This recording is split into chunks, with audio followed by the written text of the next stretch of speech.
বয়স 19, ঠিকানা 3 নম্বর হারকাটা গলি। মা যখন মরে গেল আমার বয়স তখন 16। বাপটা আমার নিজের ছিল না,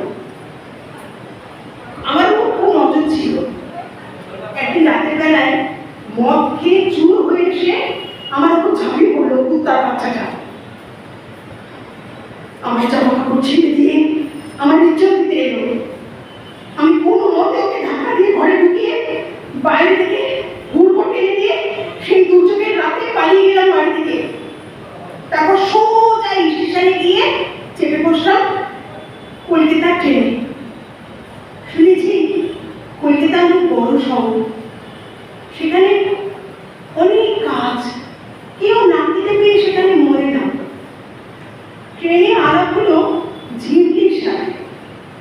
ও বলেছিল ওনাকে একটা অনাথদের হোমে চাকরি করে। তো কলকাতা পৌঁছে ও আমাকে ওখানেই নিয়ে গেল।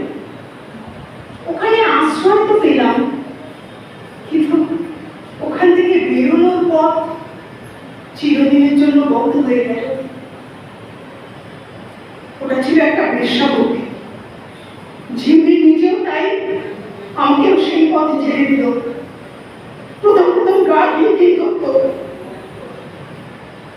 ঘর ভেতর থেকে বন্ধ করে পড়ে পড়ে শুধু কাঁদতাম। পদ্মবাসীর দালালগুলো লাঠি মেরে দরজা ভেঙে খুব মারতো আমায়। পড়ে পড়ে মার খেতাম যাতে যাতে আমার থোবড়াটা বিগড়ে যায়, কোনো খুঁতে আমায় পছন্দ না করে। একদিন ওরা আমাদের চালাকি ধরে ফেলল, বন্ধ হয়ে গেল মার। তার সাথে সাথে বন্ধ হলো খাওয়া। একদিন, দুদিন, 3 দিন না খেয়ে মানুষ কদিন থাকতে পারে? একদিন ঝিমলি এসে আমায় বোঝালো আমার বয়স কম, রূপ আছে, যৌবন আছে, ভালো ফিগার, আমি নাকি এই লাইনে ধুম মাছিয়ে দেবো। এটাও এক ধরনের নাকি খেয়ে পড়ে বেঁচে থাকা, ভালোভাবে বেঁচে থাকা।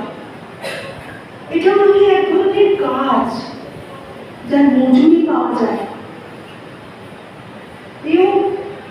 এও বললো আমরা বেশ্যারা রোজ রাতে ওই কুকুরগুলো খিদে মেটাই বলেই নাকি সমাজে ভদ্রলোকের ঘরে মেয়ে বউরা নিশ্চিন্তে নিরাপদে রাস্তায় চলাফেরা করতে পারে। তাই এটাও নাকি একটা সমাজ সেবা।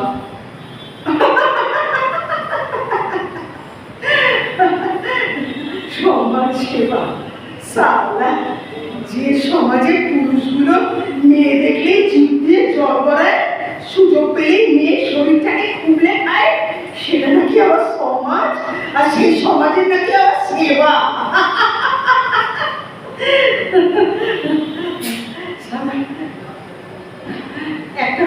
একটা সময় নিজের জেদ আর ধরে রাখতে পারলাম না। পেটে খিদে, তারপর রোজ দিন মার, এসব সহ্য করার থেকে শরীর বেঁচে খাওয়াটাই ঠিক মনে হলো। প্রতি রাতে শিয়াল কুকুরগুলো খিদে মেটাতাম আর নিজের শরীরটাকে ধ্বংস করে ফেলতাম। সারা শরীরটাকে মেয়েদের শরীর ভাবতো না কুত্তাগুলো। কেউ মেরে আনন্দ পেত, কেউ মেরে আনন্দ পেত, কেউ কামড়ে আনন্দ পেত, আবার কেউ বিছানায় 1 ঘন্টা ধরে পিষে আনন্দ পেত। ভালো লাগতো না।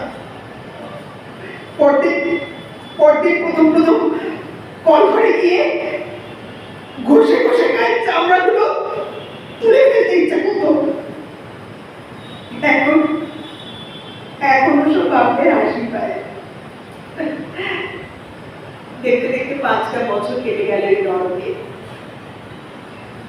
দেখতে দেখতে নাম হলো, টাকা হলো। পদ্মবাসী এখন রাধা বলতে অজ্ঞান, খদ্দেররাও আর রাধা ছাড়া কারো ঘরে যায় না। কবে যেন ভুলে গেলাম সোনামুখী গায়ে সেই ছোট্ট রাধা নামে মেয়েটাকে। যাকে এখন এখন আয়নায় যাকে দেখি সে একটা পাক্কা বেশ্যা। উগ্র মেকআপ, শরীর দেখানো পোশাক, মুখে অনর্গল কিস্তি। এইভাবে কেটে যাচ্ছিল দিন, দিনের পর দিন। একদিন হঠাৎ গত মাসি একটা বছর আগে মেয়েকে আমার কাছে নিয়ে এলো। নিয়ে এসে বলল, শোন রাধা, একে ভালো করে ট্রেনিং দে। 15 দিন পরে শহরের এক মন্ত্রী আসবে, তার বাগান বাড়িতে ওর নখ ভাঙবে। কত মাসে চলে যেতে ঘরটা বন্ধ করে দিয়ে আমি ওর দিকে এক দৃষ্টি চেয়ে রইলাম। আমি কাকে দেখছি? না না, এর নাম বললো টিয়া, কিন্তু কিন্তু এ তো টিয়া নয়। এ তো সেই রাধা, সোনামুখী গায়ে স্কুলে পড়া ছোট্ট রাধা, যে মায়েরা আসে যারা ঠিক না, যে স্কুলে যাওয়ার সময় দুটো বিনুনি করে মা লাল ফিতে না পেতে দিলে কাঁদত। সন্ধ্যেবেলা পড়তে পড়তে যে মায়ের কোলে শুয়ে ঘুমিয়ে পড়তো।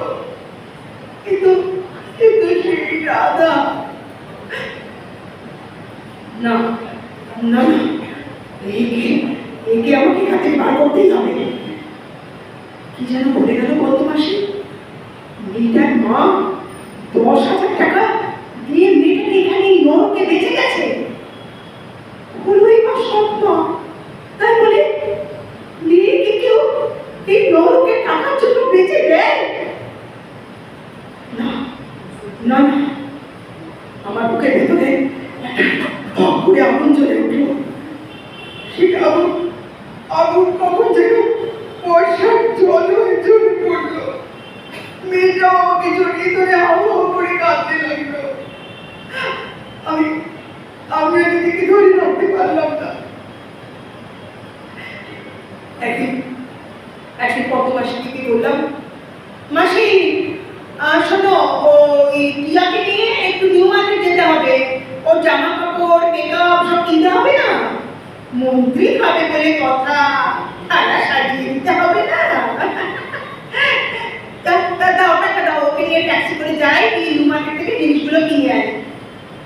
কত মাসি বলতে নেই, আমাকে যেমন ভালোবাসত, বিশ্বাসও করতো। দিলে আমার হাতে 100 টাকা।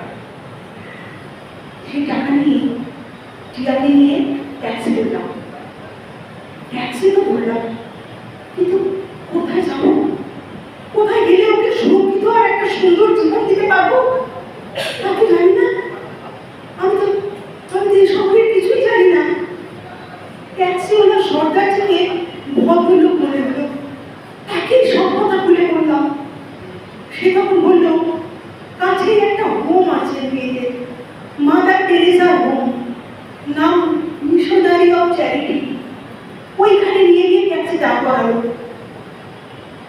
আমি টিয়াকে ওইখানে নিয়ে গিয়ে সন্ন্যাসী মায়েদের হাতে তুলে দিলাম, সব বললাম। তারাও সারা জীবনের দায়িত্ব নিতে রাজি হলো। মেয়ের কি কান্না আমি চলে আসার সময়, যেন আমার পেটের মেয়ে। আমারও চোখের জল পাচ্ছিল না। আমি ওকে বললাম, কাঁদিস না মা, আমি মাঝে এসে দুটো দেখা করতে যাবো। ফিরে এসে কত মাসিকে গল্প দিলাম। জানো, হতচ্ছাড়ি এমন বাজে মেয়ে, রাস্তা পার হওয়ার সময় আমার হাত ছেড়ে এক ছুটলা হলো। ছুটলা গিয়ে সোজা সার্জেনের কাছে। সার্জেন্টে গিয়ে আমাকে আঙুল দিকে এসব বলতে সার্জেন্ট ছুটে এলো আমার দিকে। আমি তো প্রাণের ভয়ে দৌড় লাগালাম। এক দৌড়ে এখানে এসে ঢুকে পড়লাম। কত মাসি আমার কথাগুলো অবিশ্বাস করল না। আমার সেরাতে খুব জ্বর এলো। মাসি সেরাতে আমার ঘরে কোনো বলতে পাঠালো না।